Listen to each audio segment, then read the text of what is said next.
Assalamualaikum and salam produktif. My name is Abdul Rahman bin Kamis, the Project Manager at the Machinery and Equipment Productivity Nexus, MEPN, under the Malaysia Productivity Corporation, MPC, is your host for today. We are thrilled to announce the return of the MPC Productivity Talk, broadcasting live every Friday at 3 p.m. Join us as we delve into the pressing productive challenges and issues confronted by businesses, various industry sectors, and our nation as a whole. Stay tuned for insightful discussions.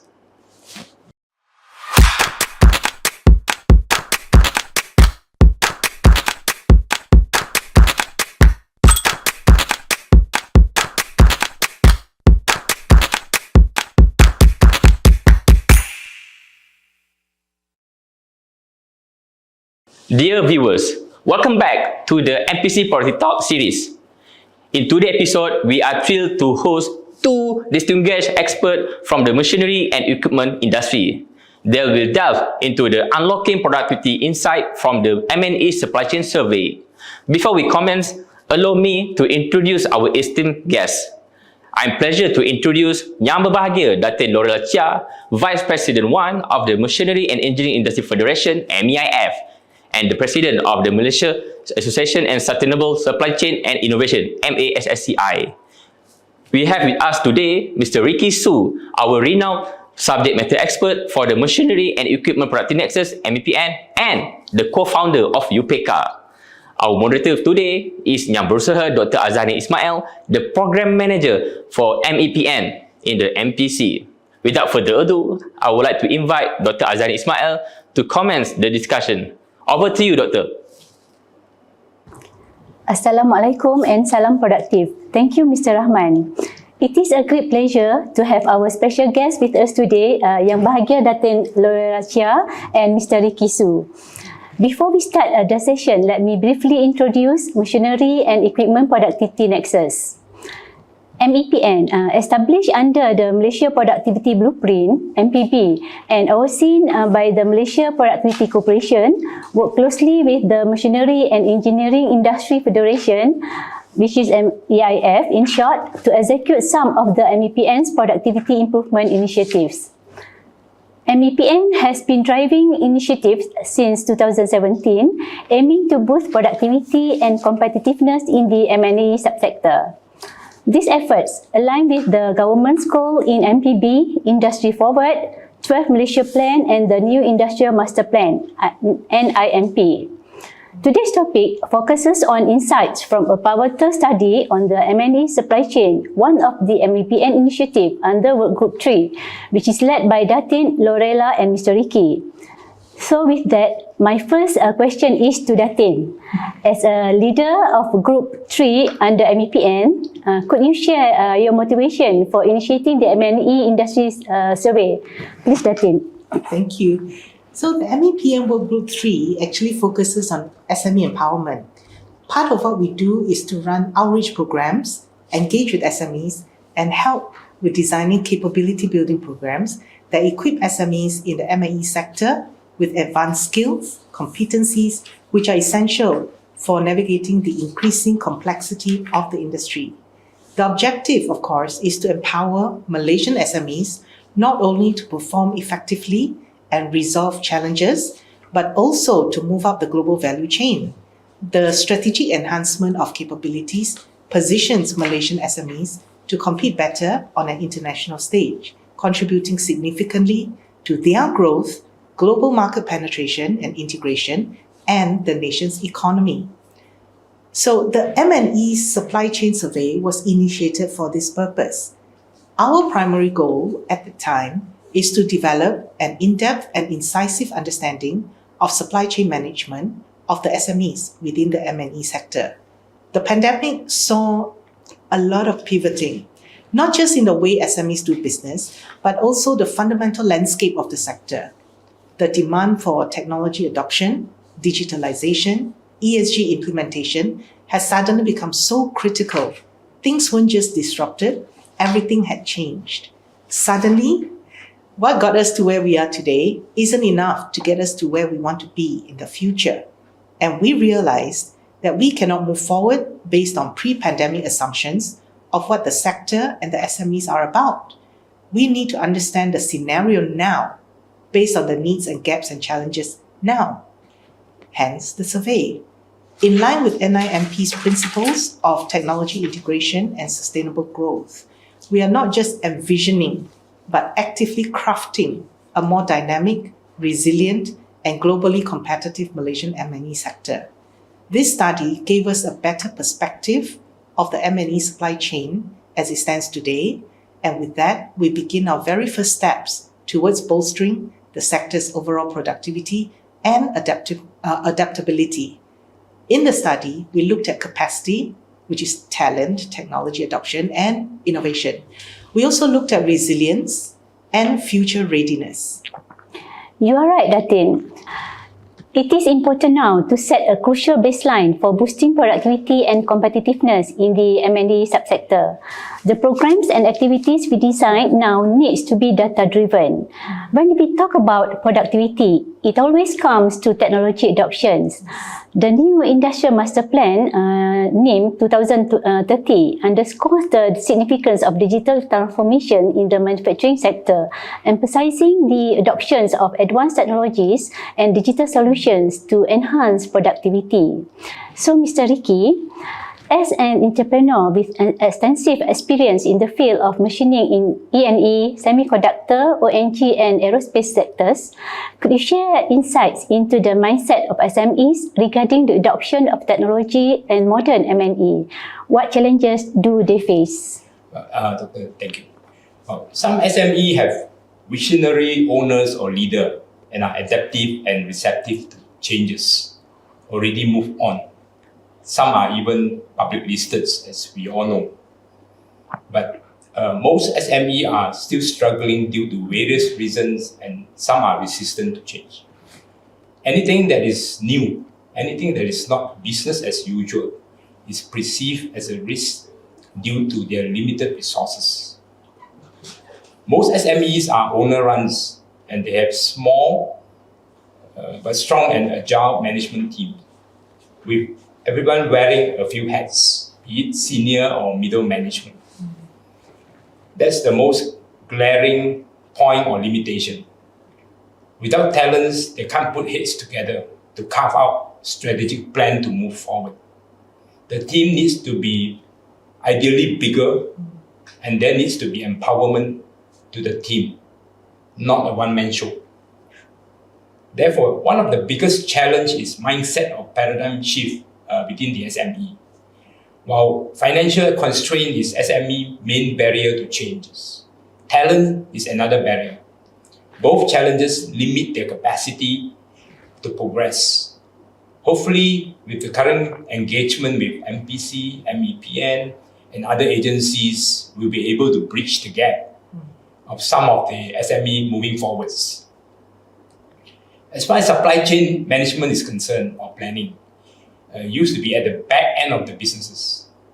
Sales and marketing is at the forefront, such as production, operations, logistics, supply chain. These are all back end delivery or sales order. Today, after the world has gone through disruptions and with pressing sustainability and ESG factors that cannot be ignored, supply chain management and planning needs to come to the forefront. As part of the business strategy and technology drive this. As for productivity and sustainability, technology adoption is definitely important, and SMEs do adopt some form of technology. But technology is just a tool. SMEs need to make sure they know what technology they want. Technology adoption doesn't need to be a big risk, but SMEs think it is, due to the lack of talent to manage it. Please do seek proper advice. Do it step by step. Don't rush into it. Whether it is software or hardware, cost may or may not be a big factor. Do it right and it will improve productivity and efficiencies. Therefore, it is important to choose the right system integrator or supplier, and they must have proof of implementation or application. which is paramount to the adoption success. As mentioned earlier, ideally SME has a small but strong, agile and knowledgeable team. Without the team, adoption will be a challenge. Remember, technology is just a tool. Our most important asset is our people, our talents. SME needs to make sure that they have trained talent to utilize technology and other tools to manage growth and progress of their companies. Thank you, Mr. Ricky. So the key is the organizational mindset and talent that are properly trained. Now let's take a look at our survey findings on the expertise and skill level of workforce of companies in the M&E subsector. Datin, would you like to walk us through this? Sure.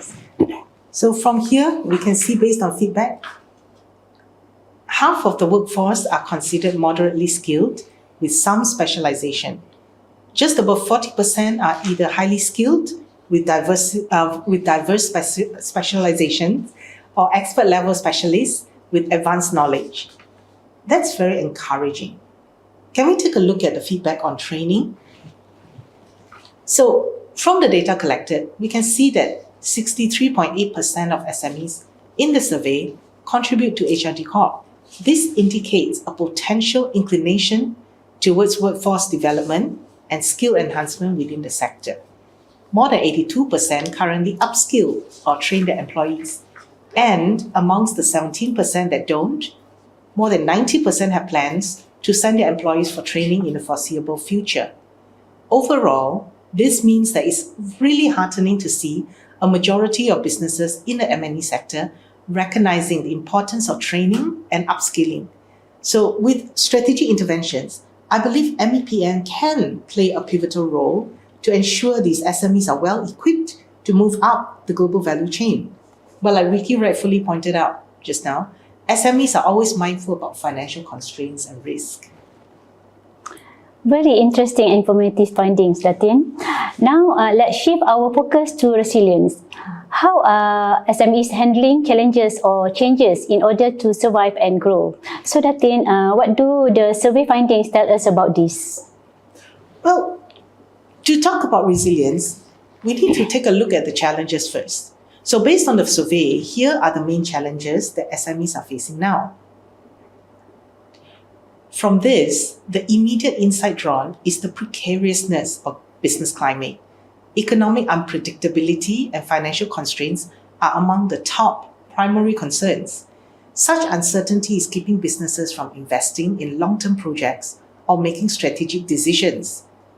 These, of course, are the immediate challenges they face.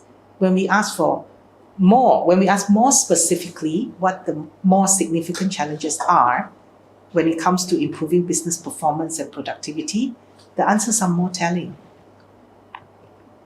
So from here, we can see that lack of funding is once again a significant challenge, further highlighting, of course, the importance of economic stability and a supportive financial ecosystem for growth and transformation.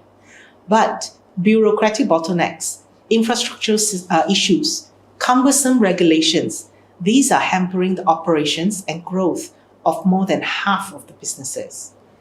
And over half of them, again, are so engrossed in their daily operations and immediate survival that they are averse to transformative actions. So this myopic approach, of course, perhaps is essential in the short term, like Ricky was saying, but it jeopardizes long-term sustainability and growth. So while not in the top challenge, a significant proportion, I think more than a third, is concerned about keeping up with the rapid pace of technological advancements. This highlights the need to enhance digital literacy and improve technology infrastructure. So after we look at the challenges, let's take a look at resilience in the face of all the challenges they face. How do SMEs adapt to changing market demands and trends? So SMEs in the M&E sector, given their pivotal role in infrastructure and technology, must be particularly adaptable.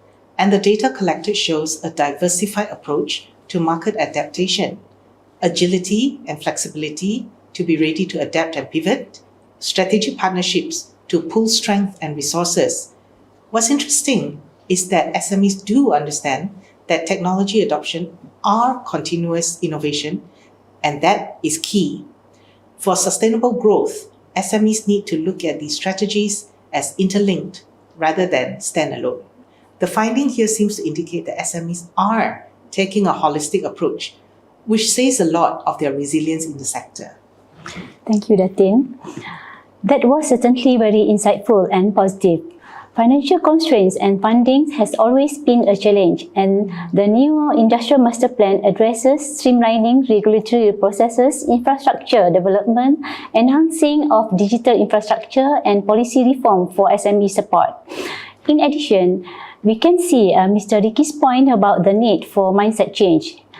Let's now talk about future readiness. Mr. Ricky, how ready do you think our M&E supply chain sector is for the future?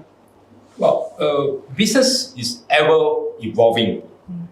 Especially the last few years, changes is accelerating even faster. It seems like not so long ago, we SME are struggling to manage ISO 9000, 14000, ROC or REACH compliance and others. And some of us are still struggling with it. And now comes ESG. How are we going to adapt? We are asking ourselves once again, are we ready to embrace changes? Like it or not, SMEs must evolve to meet changes. Otherwise, sorry to say, some of us will be out of the picture sooner than we thought.